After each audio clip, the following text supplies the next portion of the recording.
అమ్మాయికి ఫోన్ ఇస్తానా ఉంచుకొని నీకు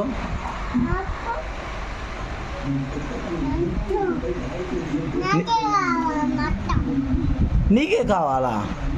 సరే నువ్వు తీసుకో.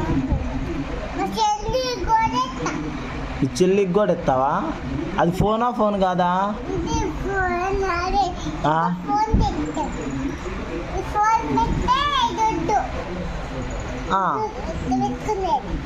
ఎట్ట పెట్టుకునేది? చేతికి పెట్టుకునేదా? చేతికి పెట్టుకునేది కాదు.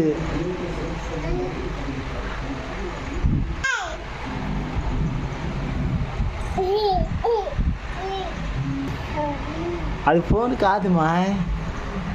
మరేంటిది అది? ఫోనేనా? ఫోన్దా? ఈ పిల్ల చూడండి, ఈ అక్క అయితే మాట్లాడుతుంది, ఈ అమ్మాయి పరిగెత్తుతుంది. ఇట్రా అమ్మ, ఇట్రా అమ్మ, ఇట్రా అమ్మ వచ్చుతా.